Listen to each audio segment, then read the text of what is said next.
Good afternoon, everyone. iTech welcomes all the participants for today's National Distance Learning Seminar Series. Today's topic is Common OIs in Children, Identifying Referrals, and speaker is Dr. Kalpana Datta. Dr. Kalpana Datta serves as Professor of Pediatric Medicine, Medical College, Kolkata, and Program Director of PCOE MCH, Kolkata. She is a national trainer for severe acute malnutrition and state trainer for adolescent health. Dr. Datta is a guide for thesis, project, and research adjudicator for postgraduate thesis, recognized examiner for UG and PG in state and outside state. She has several publications in national and international journals and has presented many scientific papers at various national and international conferences. We welcome you, madam, for today's NDLS session. I would request Dr. Datta to take over the session now. Okay, thank you. Good afternoon, everyone. Today's my topic is the opportunistic infection in children and identifying the referrals. This is one of the important chapter of pediatric patient infected with HIV, and session of the objectives of these sessions are what is opportunistic infection, what is the definition, why opportunistic infection occur more frequently in children, understand the spectrum of various opportunistic infection in children with HIV and AIDS, develop simplified approach based on clinical manifestations and appropriate investigations, and to help patients seek health care promptly. Provide primary and secondary prophylaxis when needed. Now, the opportunistic infection refers that an infection by a microorganism that normally does not cause disease but becomes pathogenic when the body's immune system is impaired. That means the microorganisms are waiting for the opportunity to infect the person. So, when severe immunodeficiency, then this organism becomes pathogenic. HIV-related opportunistic infection can be caused by a wide variety of pathogens which are found in the environment. Children can acquire opportunistic infection either vertically from the mother or horizontally from the other family members, that is the environment, from the food, water, or from the infection or interaction with the animals. The most common serious infection in children living with HIV are sepsis, bacteremia, pneumonia, and that accounts for more than 50% of the infection in this age group. About 20% of the AIDS defining illness are recurrent bacterial infections caused primarily by encapsulated organisms such as Streptococcus pneumoniae, Salmonella, as a result of disturbances humoral immunity. In case of children infected with HIV, they are having cellular immunity defective, humoral immunity also depressed. There is a functional asthenia, there may be a neutrophil dysfunction, and sometimes there may be a complement deficiency. So they are having all infection due to encapsulated organism if they are not vaccinated by the vaccines which can prevent the encapsulated organism. Meningitis, urinary tract infection, deep-seated abscess, bone and joint infection occurs less frequently. Recurrent infections such as otitis media, sinusitis, skin infections, pyogenic infections are very common and may be chronic with the atypical presentation. Opportunistic infections are commonly confused with common childhood illness, which also contribute to excess morbidity and mortality in these children. The onset and the severity of infection were different in each children. So each children is a unique children. Someone may have some disease in a very early age, someone may a later age. It's different in each children, and it also depends upon the age of the children, nutritional status, whether there is severe malnutrition is there or not, exposure to the pathogens and virulence, epidemiology of the organism according to the geographical distribution and the level of immunity or the CD4 percentage, and also the use of antimicrobial prophylaxis is there or not. It also depends upon the patient is on ART or not on ART, because the mortality is quite high if patient is not on ART, that is 63% versus 25% who are on ART. And even on ART, mortality rate is quite high, is more than 30 times higher than the patient who are not HIV exposed. Largely due to the impact of opportunistic infection and increased susceptibility to common childhood illness such as diarrhea, pneumonia, malnutrition, and malaria. These four diseases are very common in pediatric age group, though whether they are HIV infected or not. If they are infected, the mortality increased 30 times than the non-infected children. And there is an adherence issue whether patient is on ART, taking ART regularly because they have to depend upon the caregivers, and whether there is any failure of the first line and all, that also contribute to the incidence of opportunistic infection in the children. Therefore, early identifications and reference to the disease are very important to decrease the morbidity and mortality of these children. Now, the opportunistic infection in the children can occur most commonly by the vertical transmission. So, HIV infected women will have a co-infection with opportunistic infection and more likely to transmit this infection vertically to their infants than women who are not HIV infected. So, if mother is infected with some infection like CMV, toxoplasma rubella, is more likely to transmit if they are infected along with the HIV infection. HIV infected family members are the co-infected with a certain opportunistic pathogen, because the pediatric patients, if having HIV, their family members might be suffering from HIV and they are having some infection with opportunistic pathogens. They transmit these infections horizontally to their children. And moreover, there is a transplacental transfer of protective antibodies which can protect from the various infection to the baby. These protective antibodies are also low when the mother is HIV infected. So therefore, OI may be affect not just HIV infected infant but also HIV exposed. Though babies are not infected, but there is exposure of HIV infection, this antibody transplacental protective antibody transfer is low, and there is a high chance of opportunistic infection. Now, there is some difference between the adult HIV person with the children having opportunistic infection, because usually it is a primary infection.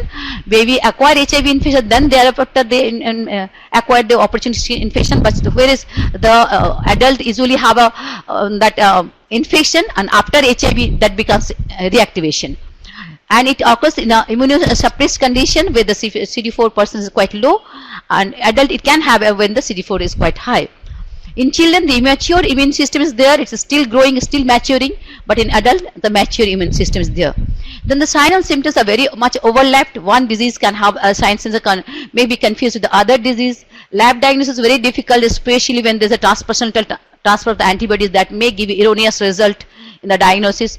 The treatment and adherence issues there, because pharmacokinetics, pharmacodynamics, drug formulation and administration also difficult in children, which is completely easy in adult. The mode of transmission is vertical and horizontal in children. In case of adults, it's a horizontal transmission.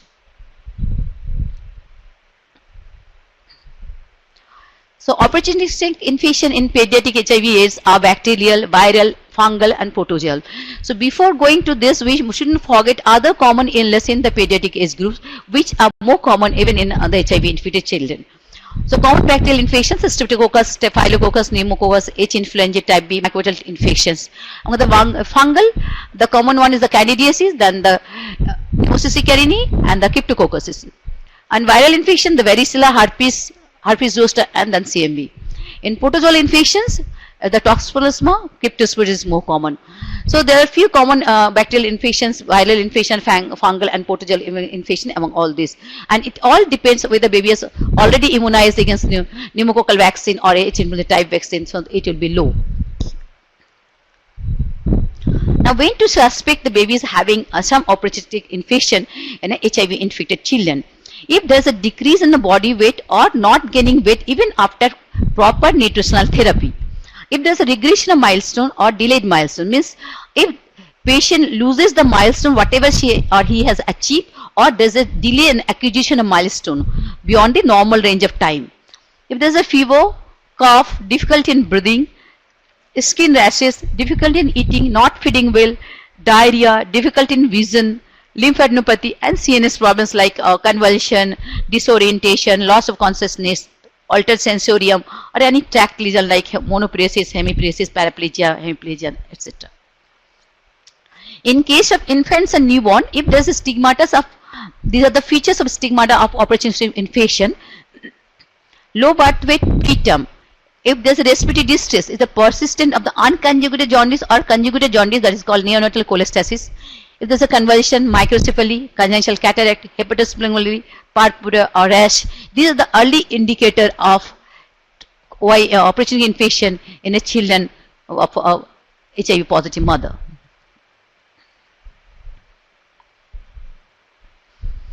Now, approach to opportunistic infection, it may be clinical syndrome, they come with the febrile syndrome, pulmonary syndrome, there may be neurological manifestation, there may be GI syndrome, or there may be cutaneous syndrome.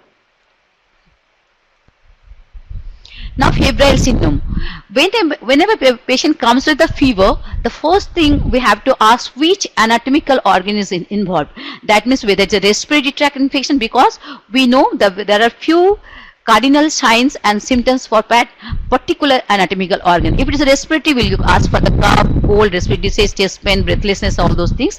If it's GIT, then we'll ask GIT symptoms of cardinal features like vomiting, pain abdomen, constipation, loose motion.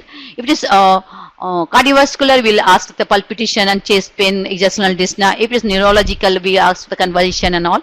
So there's first we look for the which anatomical organ is involved. Then if it is, we can know the respiratory, cardiovascular and all that, we can suspect which organisms are prevalent in that particular system, and we can think of the microorganism, and then it is easier to choose the antibiotic acting on this microorganism. Of course, you have to consider the local antibiogram and the recent data of your center. Recurrent, and if it's a recurrent bacterial infections, these are common infection: pneumonia, sepsis, abscess, otitis media, osteomyelitis, septic arthritis, and meningitis. And organisms are Streptococcus pneumoniae, H. influenza type B, Staph, E. coli, Pneumococcus, gram-negative bacteria, Pseudomonas aeruginosa, and Salmonella. As there is a Haemophilus influenza type B vaccine is incorporated in a national immunization schedule. Now all babies will be protected from H. influenza type B, and if they have taken the pneumococcal vaccine, it is not in the national schedule. If they have taken by their own, then the recurrence rate and the incidence rates will be reversed. Then I think Staph or E. coli or gram-negative will be much more than the Strepto and H. influenza. And if it is a different anatomical organ, then we can think of different diseases, like in respiratory, the commonest one, the pneumonia, CNS is meningitis in the bone, and osteomyelitis, or if there's no focal sign, or we can think of sepsis or some localized abscess. We know the pneumonia, the commonest organisms are Streptococcus pneumoniae, H. influenza, Staph, Klebsiella, Proteus, Pseudomonas, E. coli, Mycoplasma pneumoniae. Mycoplasma pneumoniae in a bit older age group, community acquired, and school-going children. In meningitis, H. influenza may be the commonest one, the Streptococcus pneumoniae, Staph, and the older age we can have a meningococcal meningitis. Osteomyelitis, commonest one, the Staph aureus, then it can be the Klebsiella, Proteus, Pseudomonas, or Salmonella. Sepsis, generally gram-negative organisms, or there may be gram-positive like Staph aureus, or can be due to the anaeros or enterobacter.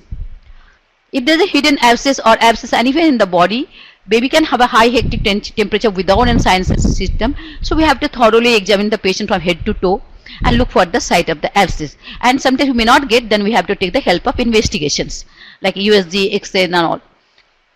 And the commonest causes of Staph aureus, it may be Streptococcus pyogenes also.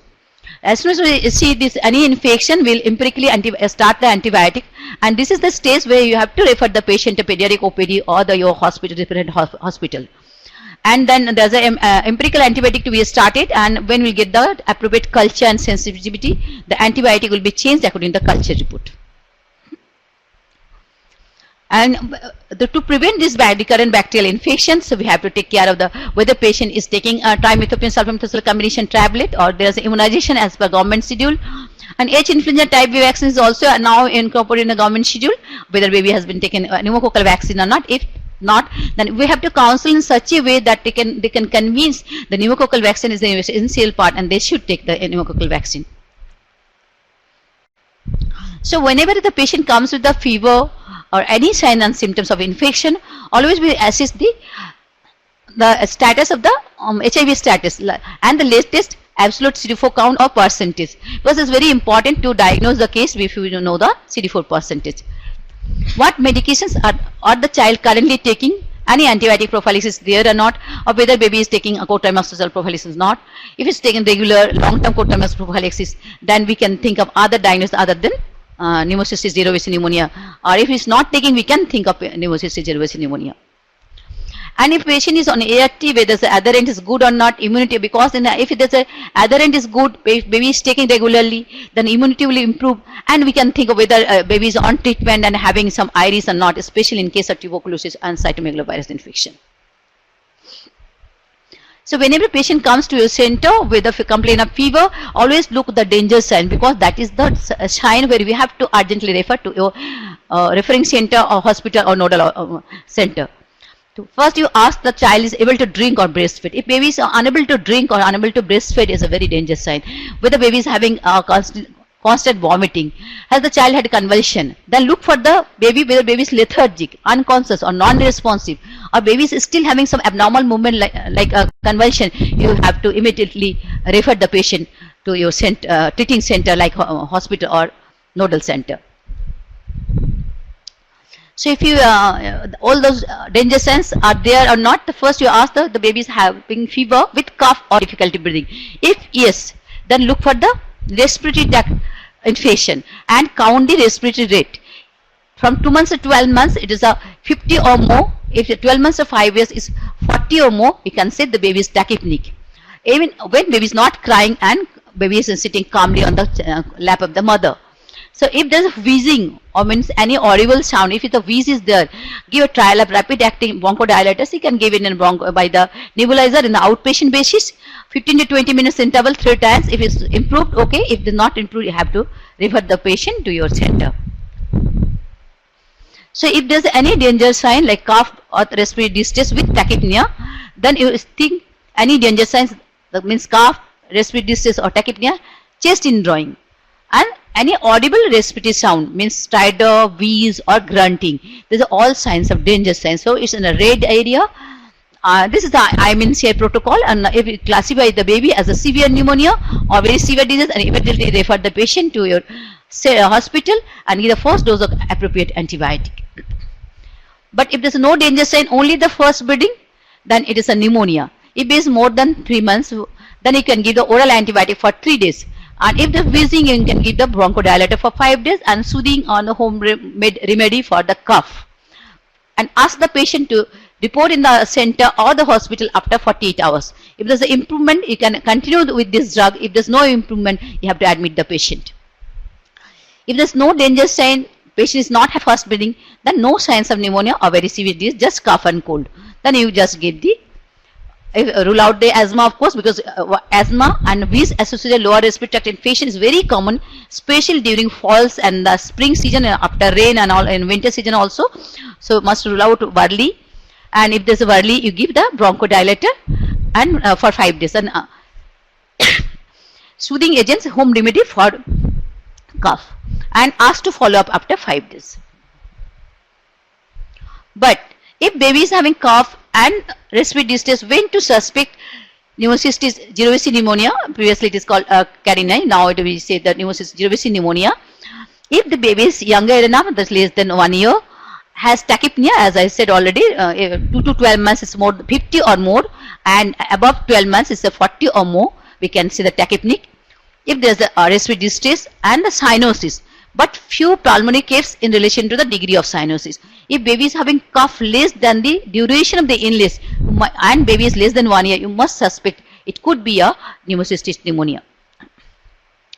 Because the most common opportunistic infection in infant with a high mortality rate is a 35%. Highest during first year of life and usually peaks, death is peak around 3 to 6 months.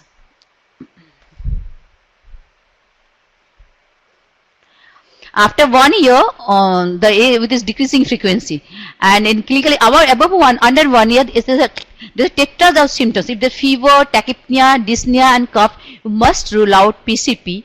It's very important. And if you have a SpO2 monitoring in outdoor basis, you can see the SpO2 is less than 70, and all urgently refer to the hospital for admission. And if there is no SpO2 monitoring, you can see the cyanosis.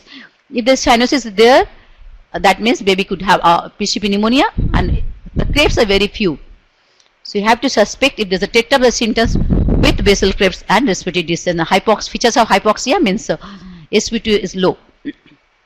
Then if it's more than 1 year, then the course is a bit slow it down. There may be cough, respiratory distress with maybe a patient may have a chronic cyanosis with clubbing.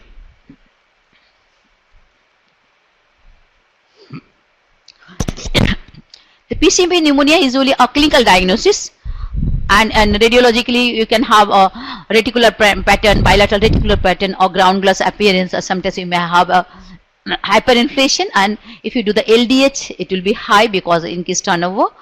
And the ideal is the demonstration by organism. Sometimes it may not be possible. We don't do usually in the ward because by X-ray and the clinical features, we can diagnose PCP, but if it's possible, you can send the collections, specimen collection from the sputum after nebulization, induced sputum.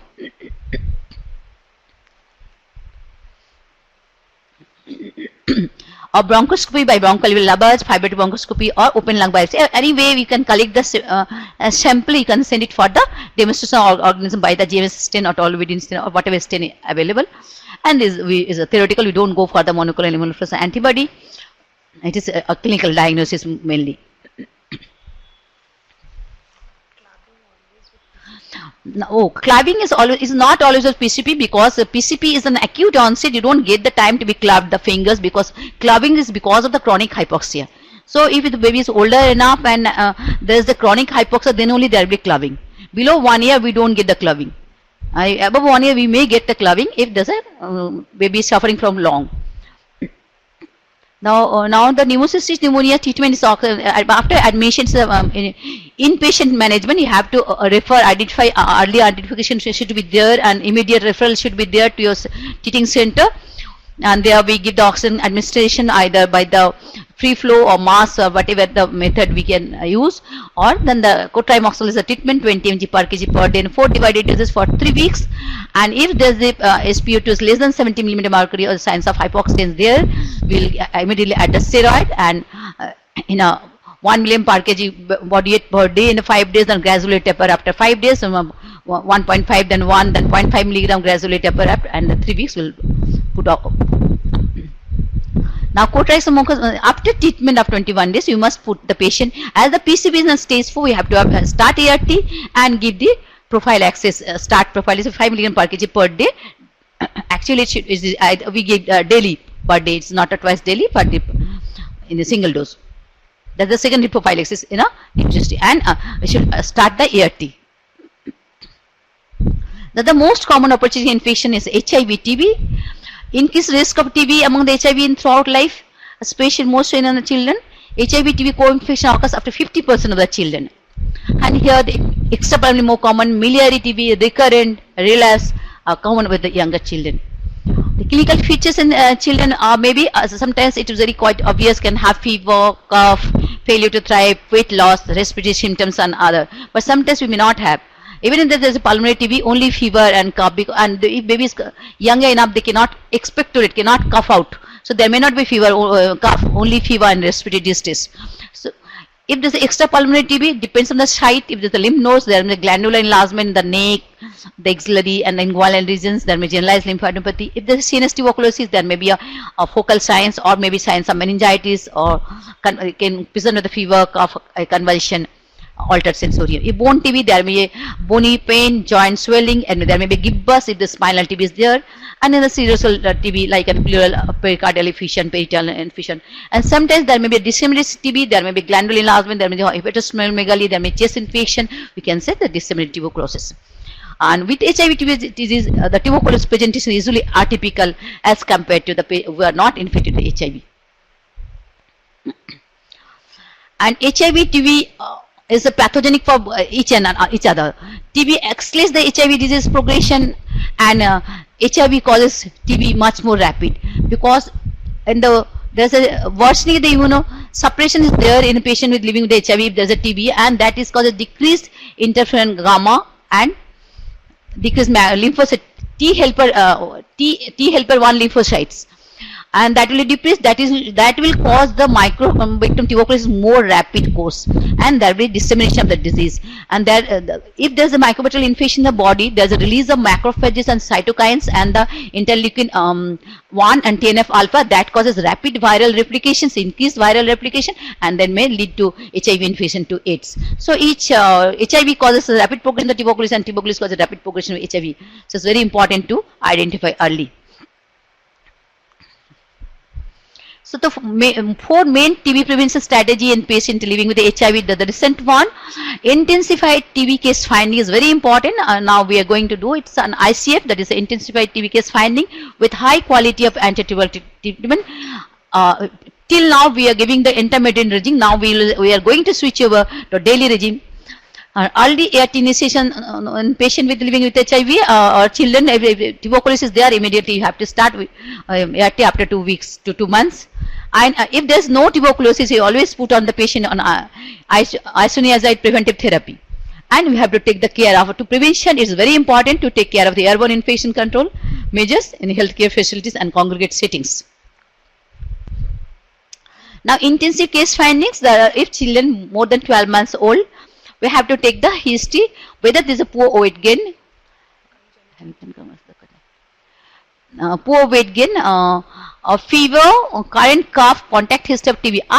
Okay, there is a question, have you come across the congenital TB? Yes, I have seen a single case of TB till now, congenital TB. The baby was 3 weeks old and having a miliary mottle in the chest. Very surprising, because congenital tuberculosis, they present with the hepatic involvement, because it is transmitted through placenta, from mother's placenta to the umbilical cord to the baby, and it is attached to the liver.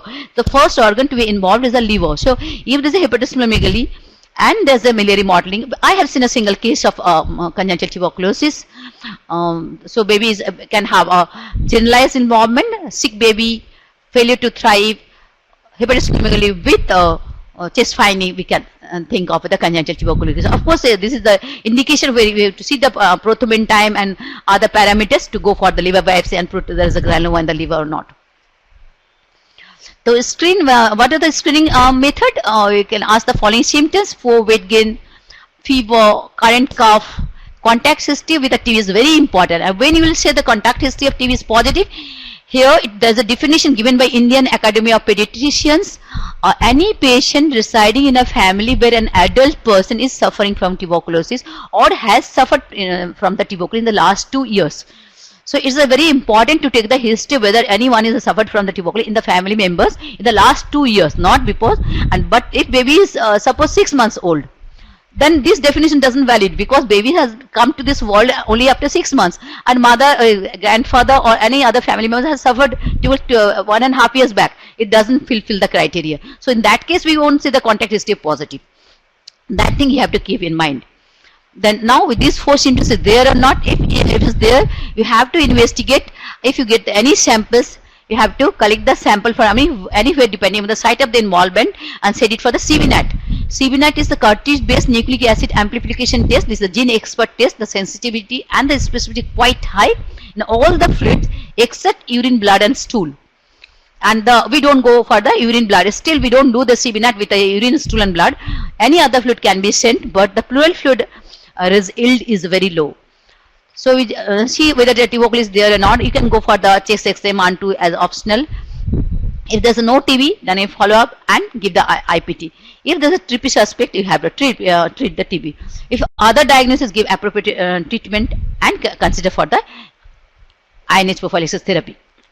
If these symptoms are not there, then assess for the contraindication to APT, because if patient is not having tuberculosis, you have to put on a prophylactic therapy. So always look for the contraindication of INH prophylaxis therapy, whether it is there or not. If it's not there, give IPT for 10 milligram per kg weight for 6 months.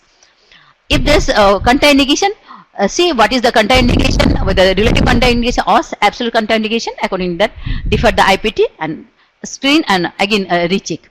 So regular in each and every visit, you have to screen for the intensive case finding.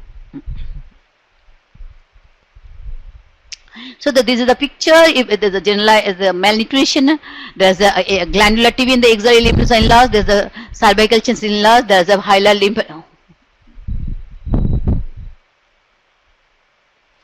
So it's the axillary lymph nodes, the glandular lymph nodes. See, there is a hilar lymphadenopathy there and the bilateral hilar, because in pediatrics usually the hilar lymph nodes involved. Then only there is a dissemination. There is a lymph nodes here.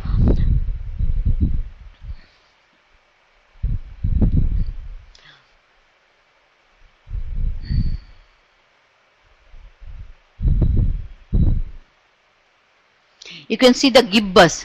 There's a lateral view also, but I have not shown it over here.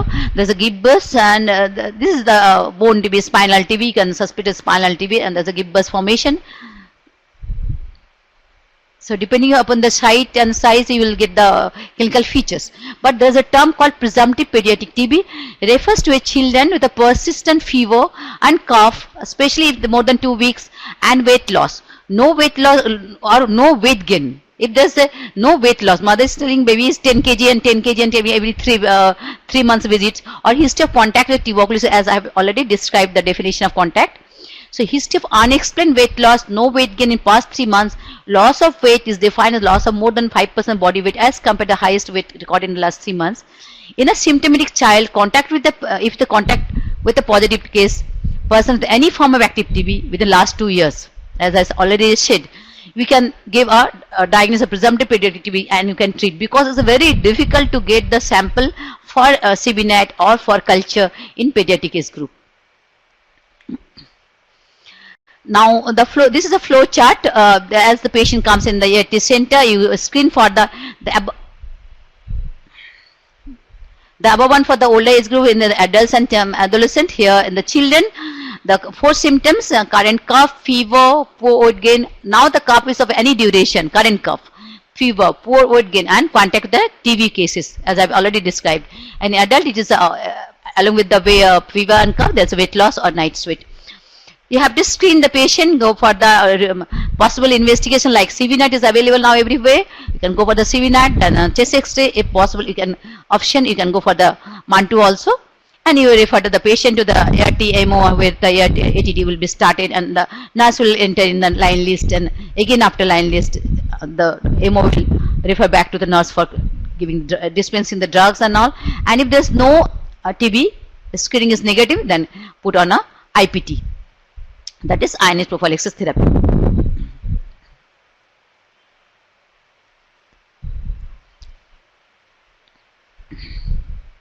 Now, when should be offered IPT? Adults and adolescents living with HIV should be screened for TB with a clinical algorithm, and those who do not report any of the symptoms like already described, current cough, fever, weight loss, or any night sweat in adult and pediatrics, there is a failure to thrive, are unlikely to have active TB and should be offered ionized prophylaxis therapy. But in children, same, if more than 12 months, poor weight gain, fever, current cough, and history of contact. This is the one important addition in case of pediatric age group. The history of contact is very important.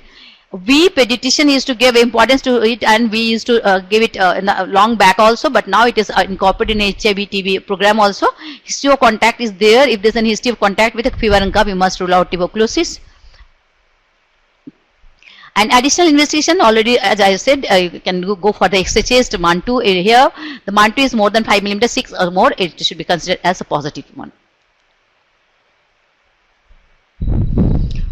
Now IPT and some special circumstances. If the IPT in pregnancy is quite safe, pregnant women living with the HIV should not be excluded from symptoms. I mean, all pregnant ladies also should be screened for active tuberculosis. If there is no active tuberculosis, INH to be given to the pregnant mother. It is quite safe in any irrespective of gestation, and patient will be on ART, of course, as soon as baby's mother is diagnosed as HIV positive. And screen for tuberculosis. As soon as we rule out the tuberculosis, put an IPT. But if you give the ART and IPT, ART to be given for 3 months, then IPT to be started. And IPT in children born to the mother was microbiologically confirmed TB. So if the baby is born to the microbiologically confirmed TB, first rule out active TB, congenital TB. As I said, baby will have fever, low birth weight, hepatosplenomegaly, irritability, feed intolerance, may have a jaundice, only the fever and jaundice you have to suspect. And you have to investigate if each and every aspects or any possible way to rule out tuberculosis. Then only you put the baby with IPT. That is ionized prophylaxis for 6 months along with the pyridoxal phosphate, that is B6, vitamin B6. So you have to give IPT for, though, and you can give a simultaneously BCG, though we don't have the INH resistant BCG in our country. In foreign countries and developed countries, they have BCG, INH resistant BCG, but we don't have. But even though we can concurrently, simultaneously can use IPT and BCG vaccination. But always rule out, before giving the INH prophylaxis therapy, always rule out the contraindications. Like we know the side effects of INH, if there may be active tuberculosis, we have to treat rather than prevention. If there's active hepatitis, because INH is a hepatotoxic drug, and any signs and symptoms of peripheral neuropathy, persistent tingling, numbness, burning sensation within the limb, maybe INH. If there's a poor adherence of co-trimoxazole, that means if baby is not taking co-trimoxazole, he or she is not going to take INH also. So first make sure the baby is taking co-trimoxazole and the adherence must be good enough, then only you can assure that the baby can take the INH also. If there's a poor understanding of IPT by the guardian, what is the importance of having INH? Even my baby is not suffering from tuberculosis, but why are giving the anti-tubercular drug and all? So first convince and counsel the guardian to continue the IPT, then only it can be given. And if there is a contact with the multi-drug resistant TB, there is no point in giving IPT. And if patient has been treated drug resistant TB, then also there is no point in giving the INH therapy. Now diarrhea, this is the next common after fever, cough and all that. The diarrhea is the next common complaint. So diarrhea is the commonest GI manifestation is seen in 90% patient.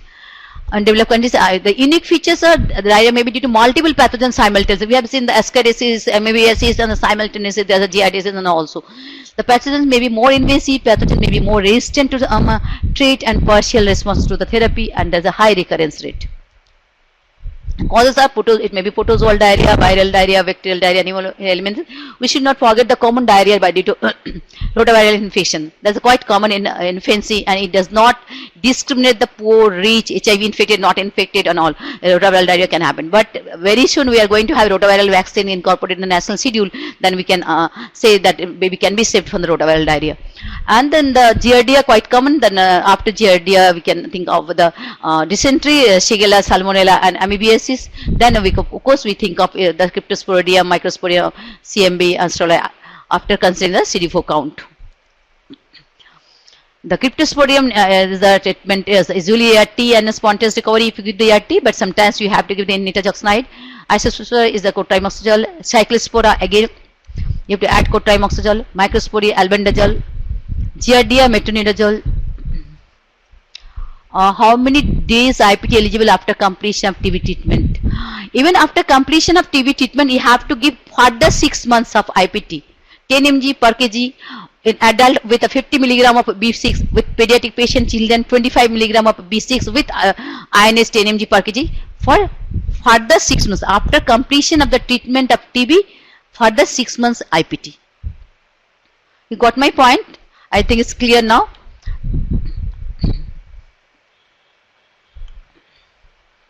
So if there's a diarrhea, acute diarrhea, there's in the flow chart whether the baby is having, of course you have to take the thorough, in pediatric you have to take the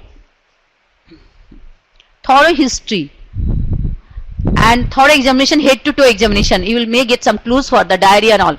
So if there's no, it may be due to paraenteral, not because of the gastroenteral infection. It may be malaria, it may be typhoid, it may be other examination. So you have to go for the investigations and see the stool for leukocytes and culture. See if abdominal pain and fever is there or not. If there, see the danger signs. Of course, in APD cases, you have to ask, look, ask and feel the danger signs, as I've already seen according to IMNCI protocol. Here again, you see the hypertension features of CRT is prolonged or not on outpatient basis. Okay, now there's a question why pyridoxine 15 g instead of 10 g. This is a recent protocol taken by the RNTCP and Government of India along with the collaboration with the HIV also. Adult patient will get 50 mg. Previously it was 10 mg and pediatric it was 6 mg. Now it is 50 mg in the adult and 25 mg in pediatric age group, and in newborn still is 10 mg. So the dose has been changed recently. I think there will be a sensitization program in each and every center for tuberculosis and HIV TB also. Then you will realize this is already in the program in 2016 only. So 50 adult for adult person is 50 mg and for pediatric patients 25 mg. Then of course if there's a diarrhea is there, you see the hypotension means the CRT is prolonged or not. You can see the CRT from the counting 1001, 1002, 1003, 1004, 1000 as we say in the pediatric patient. Then see if the pain abdomen is there and inability to drink is urgent referral. You have to identify urgent in the outpatient basis. If the diarrhea is there, whether CRT is prolonged or not, immediately you have to send the patient to the admission for maybe a Shigella, dysentery or Salmonella or sepsis. It should be treated in the inpatient department with the IV and antibiotic and IV intravenous fluid. If there's no such danger signs, and Then you can look for, if there's a facility, look for the stool for positive for ova, parasites and all. If the ova is there, treat according to the cause. If there's no ova and all, that is see for the bloating and flatulence. But here I would like to say one point, always rule out, because if there any sort of diarrhea, there may be secondary lactose intolerance. And in secondary lactose, especially in infants less than 1 year, so you always look for the perianal area. There will be a bloated distended abdomen, or there will be perianal excoriation, redness. A mother will complain that baby is passing stool with a purge, within a force, body diarrhea. So you can think of rotaviral diarrhea or secondary bacterial lactose intolerance, and that will go off after treatment. You don't have to give the lactose free diet. So bloating and flatulence is more common, and then you can think of, because giardiasis is very common for the bloating and flatulence. So treat for the giardiasis. If not, then go for the cryptosporidis and E. coli. If there is no bloating and flatulence, you can think of Shigella and Yersinia and Salmonella. Of course, in HIV infected children may not have a shock, and all the time they may not have a hypertension shock and see a danger sign. Without danger sign, if any patient comes with a dysentery, always treat with for the Shigella and Salmonella. If no improvement, then go for the metronidazole for amoebiasis, because amoebiasis also causes dysentery. And of course, you have to give the ORS and zinc.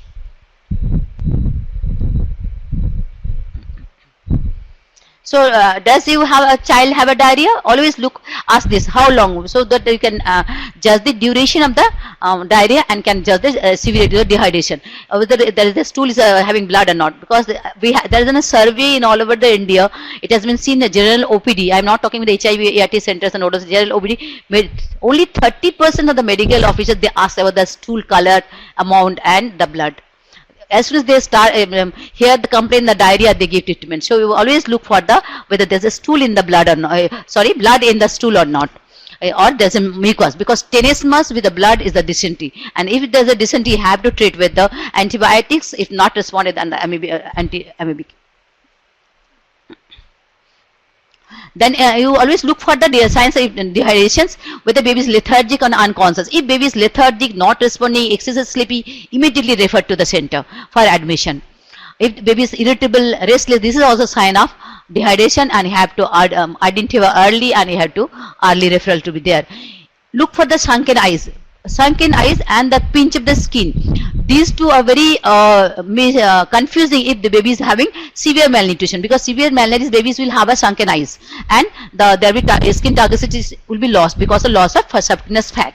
So these 2 points, if the baby is having severe malnutrition, these 2 points is erroneous. But you have to ask, mother will complain, there's a further sunkening of eyes. There is a sunkening eyes, but mother will realize, since morning my baby is having further sunkening of eyes, you think of severe dehydration. So and the pinch of skin, it goes slowly, especially if the nutrition is good, but it is not a sign for malnourished baby. So the ideal is if baby is able to drink or not, drinking poorly or thirsty. If baby is thirsty, that means there is dehydration. And if there is sheer long lethargy, that means severe dehydration. So classify the diarrhea and dehydration according to the history, and look and fail. It is the AMNCA guideline. So severe dehydration will think the lethargy, as I said, already sunken eyes, not able to drink or drinking poorly, a skin pinch goes back if the nutrition is good, then immediately refer. But before refer, you must add ORS, because if ask the mother to go on giving the ORS till you reach the center, and it will be inpatient management to be given by intravenous fluid and antibiotics. If 2 of the following signs, restless, sunken eyes, drinking eagerly, thirsty but not lethargic, some dehydration, give ORS, zinc, and always teach the mother the danger signs, when to come back. You teach the mother if baby is not passing urine, if refusal suck is there, if baby is not feeding well, or any convulsion, any lethargy, any danger sign, you teach the mother from the outpatient basis. If any sign you see, immediately come back. So, and if there's no sign of danger, even though you follow up after 5 days if not improving.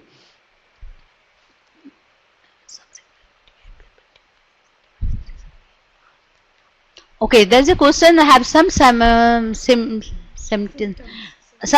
of TB appears, but TB test is negative. But what is the reason behind it? Okay, TB test means, what do you mean? The Mantoux test, or like chest tuberculosis, chest or CVNAT. I'll tell you, because Mantoux is negative because of the malnutrition, because of severe immunosuppression. So you won't get any features of Mantoux positive. Even baby suffering from TB, you may get a mantle less than 5 millimeter. Then chest X-ray. The chest X-ray may be sometimes confusing because disseminated tuberculosis may not have a ideal that's hilar lymph and with the cavity formation and consolidation. And third, the TB test, CVNAT, that is called CVNAT or sputum culture. I don't know whether you mean to that negative. What is the reason? TB test mean you mean to say sputum culture or CVNAT? I don't know, but it is to collect the sputum is very important because below 3 years is very difficult. They don't expectorate. Above 5 years they can expectorate. Whatever expectoration is there, sputum is there. That is there is to swallow back. And moreover, the pediatric tuberculosis is possibacillary, so it's very difficult to collect, and the bacilli is very low, so yield is very low. And sometimes pleural fluid aspiration, because pleural effusion is a hypersensitive reaction to the tuberculosis protein. So it is a hypersensitive reaction. You are not going to get the tuberculosis until the tuberculosis bacilli is there. Your CBNAT, that is catalyst based nucleic acid amplification test. This is gene expert test. It tests the genetic material of the tuberculosis bacilli. Unless you get the genetic material, means tuberculosis bacilli in the pleural fluid, you are not going to get the CBNAT positive. So it's very rare. Until you do the pleural biopsy, the yield is TB negative. I think your answer is clear. What is the procedure of get the sputum from the 5 years old child? Okay, some actually in pediatrics the maturity varies. Some baby can expectorate, some baby cannot expectorate. Especially below 5 years, they cannot expectorate, they also swallow and all. So the way you can, there are two ways you can do the induced sputum. You can give the bronchodilator nebulization. Thereafter you can give the 3% normal hypertonic saline by nebulization, and that will cause the induced sputum. And if baby can expectorate, cough out, then you can collect. If there is no expectorant coming, immediately you can put on a tube and you can collect the gastric lavage. Or in younger children, you can get the patient admitted, and the whole night he will sleep. Early in the morning, before getting up from the bed, you just put on a tube and take the gastric lavage. Because if you move out from the bed, and there will be cells will go on, and that gastric collection will go down, it will come out of the stroke, so you won't get it. So that is the way of collecting the sputum. Either you can collect it by the induced sputum or bronchoalveolar lavage. You can do it. The bronchoalveolar is quite cumbersome. You have to have a bronchoscope and all. But gastric lavage or induced sputum can do it in a indoor basis. Okay, so if there's some dehydration, give ORS, zinc, and refer the patient, treat the danger signs, and ask them to come up after followed. If there's no dehydration, then also give fluid and zinc and food treat at the plan A and follow up after 5 days. So chronic diarrhea, now the after acute diarrhea, there may be chronic diarrhea, and the protozoa bacteria virus can cause chronic diarrhea, among which the giardia is the most common, then amoebiasis and cryptosporidiasis, and sometimes there may be the salmonella, mycobacterium avium complex, and shigella. And some in viral it may be sometimes CMV virus. So if the persistent diarrhea, again she look for the dehydration, whether there or not, and if the stool is there or not. The severe persistent, if the dehydration there, we'll call it a severe persistent diarrhea. If no dehydration, call it a persistent diarrhea. But if the stool is there, we call it a giardiasis. A dysentery. A dysentery may be giardiasis, maybe a bacterial, maybe amoebiasis. The severe persistent diarrhea, again you have to refer the patient. Shall we give a vitamin A prophylaxis in chronic diarrhea? Yes, I am coming to the management point. I'll tell you. The persistent diarrhea, advise mother feeding child the persistent diarrhea, give multivitamin. I said multivitamins, including vitamin A is very important. You have to give vitamin A in a persistent diarrhea, and multiminerals, because persistent diarrhea baby is losing lots of minerals, fluids, calories, and all, and you have to give the diet for that also. Please explain IPT following ATT. Okay, if patient received antitubercular drugs for 6 months, then also you have to put on, according to RNTCP HIV collaboration program, then also you have to give 10 mg per kg INH with 50 if the older age, especially in adult and adolescent, 50 mg B6 with further 6 months. If below for 15 years, then you have to give 25 mg vitamin B6 along with the 10 mg per kg of INH after completion of the therapy. Have a child living with HIV have problem of ART, because when they can take ART, they goes down, fit decreases cell. Take ART, they goes down, fit disease cell maybe happened with this. Sorry. Yeah, sorry, Shubhangi, I couldn't get your point. Can you please explain it? What do you want to ask? I couldn't get it. Okay, approach to the chronic diarrhea in child. If there's a, so again you see the flow chart, and of course in chronic diarrhea, one thing very important, you always rule out if there's a blood and tenesmus. There's a definition, dysentery is tenesmus with the blood and mucus in the stool. If it is there, always rule out tuberculosis, abdominal tuberculosis or intestinal tuberculosis. Very important to rule out. If any evidence of there, you treat with the antitubercular drugs. If no, the blood diarrhea, you think of sepsis, can be caused sepsis, like Shigella and Salmonella can cause dysentery, persistent diarrhea and all, and treat for the empirical GRD as I already described. But we should not forget about the other diseases, because we know the patient suffering from HIV, that means whenever baby will have a diarrhea, it is GRD, it is no, you can rule out according to the, if it's an, especially North Indian people, I'll say there is a celiac disease much more prevalent. We have seen lots of cases coming from Uttar Pradesh and all in our center, they have suffered from it. So any prolonged diarrhea with malnutrition and failure to thrive, always rule out celiac disease, and topical sprue also there. So geographical distribution is also to be considered while dealing with the children with HIV and persistent diarrhea. So these are the pictures recommended therapy. Okay. You can see the different pictures, the microscopic pictures of the different organisms, the stranglers. So this is a problem with the management of the diarrhea, persistent or acute failure to detect the pathogens. Relationship between the enteric pathogen and chronic diarrhea is uncertain. Pathogen may not have effective, convenient treatment, and quality of life and functional status have received a little attention, because we everyone is bothered about the diarrhea, and they are not giving the quality of attention to the quality of life. That should be taken care of. Laboratory facilities are expertise are needed, because all the facilities like cryptosporidium and the microspore and all, you have to have a facility to diagnose these, and it's not available in government setup, so it's very costly. Now the candidal infections, the next common OI is a candidal infection. It may be oropharyngeal, it may be esophageal, it may be systemic and vaginal, is very rare in pediatrics. So there may be white plaque, maybe pseudomonas. If you want to remove, there may be a raw area. In a period of a children girl, how can you get little like in 19 have a problem there? Akola began. The Shubhangi, in a period of a child living with HIV girl, how can get late like 19 have problem with Akola Bihani? Still it's not clear to me. Please give the I think explain the question. I couldn't get it your question. So if there's esophageal candidates, there may odynophagia. If you give the empirical fluconazole 3 to 5 milligram per kg body weight and a response, and then follow up. If there's no response, immediately refer to the center for endoscopy and other further investigations. So if you do the barium swallow, it can a cobblestone appearance into the esophageal candidiasis. Then it's oral candidiasis, you give co-trimoxazole local for 14 days local application, or nystatin, and along with the fluconazole oral tablet for 14 days. In the instance, you can use itraconazole.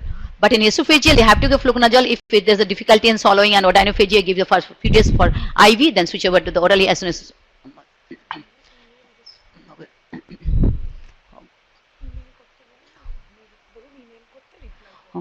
Okay, Shubhangi, can you email it to the question? You can just email the question. I'll reply back, because I'm not getting your questions clearly.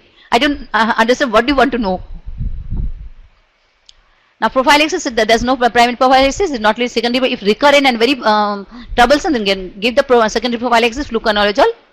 That's 5 milligram, 3 to 6 range, 5 milligram per kg per day.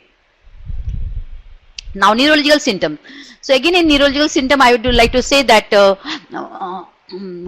we should not forget common symptoms like febrile convulsion, very common. We have to rule out the febrile convulsion.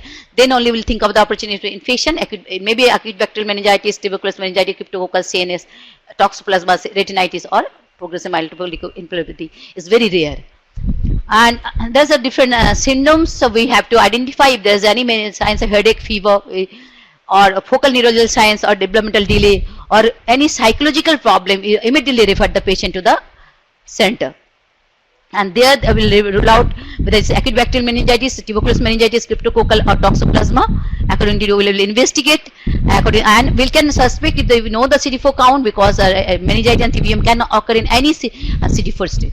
and when it is less than 100, we can think of cryptococcal and toxoplasma. And then we'll go for the CSF examination. Is very important, especially in cryptococcal. There's a high opening pressure. As soon as we'll do the CSF, it will comes in jet. We think of cryptococcal and CD4 low. We can give the treatment for the cryptococcal. But if you have a facility, you can go for the Indian ink preparation or crack cryptococcal antigen test and for the confirmation test. But it is usually clinical.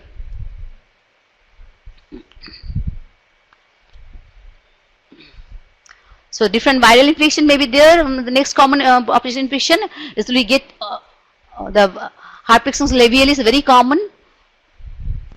Then the herpes varicella infection, then herpes zoster. It is usually multidermal. It crosses the dermatomes. Okay, so at the end, I would like to say that the important points in opportunity infection, identifying early referrals is age is important. You have to consider the age, nutritional status, because malnutrition can change the presentation of opportunity infection. Patient is on ART or not is a main determining factors on OIE profile. Suspect PCP in HIV positive child with a cough, tachypnea and dyspnea, and steroid is the given when the baby is severe, having severe and acute. TB is the most common OI among the Indian children with HIV. Co-trimoxazole profile is an important component of OI infections, and diarrhea is the most common GI manifestation. A stepwise approach is appropriate in resource poor setting. Always go for the thorough symptoms and signs, and there should be a head-to-toe examination.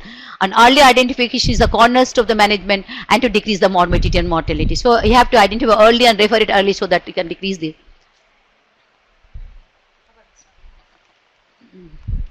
So I would like to thanks to this. I have taken the reference from this books and the publications. So thank you. There is again if there is any question you can ask. I have 3 minutes. Yes, please explain the IPT. That means ionized prophylactic therapy following ATT. As I was said, this is taken because even after treatment, full course of treatment of 6 months, you have to put on. If of course with the baby, you have to first take care of whether the disease is cleared off. If there's a signs and symptoms, you can prolong the duration, and you have to take care of the dot center and the experts, TB experts. If there's no clearance of the signs and symptoms of tuberculosis. If this signs and cleared after continuation phase, but that means the intensive phase for 2 months, the 4 months continuation phase, then after there's no signs and symptoms of tuberculosis, then you have to give IPT, that is 10 mg per kg for further 6 months. That is the recommendation by the RNTC HIV. Mamta. Thank you all.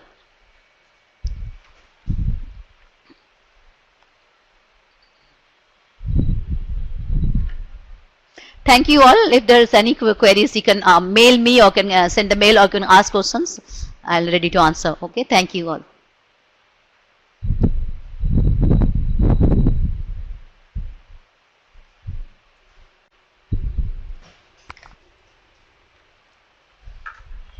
Thank you, ma'am, for such a wonderful session. I request all the participants to kindly enter the e-poll which is going to display on the screen shortly.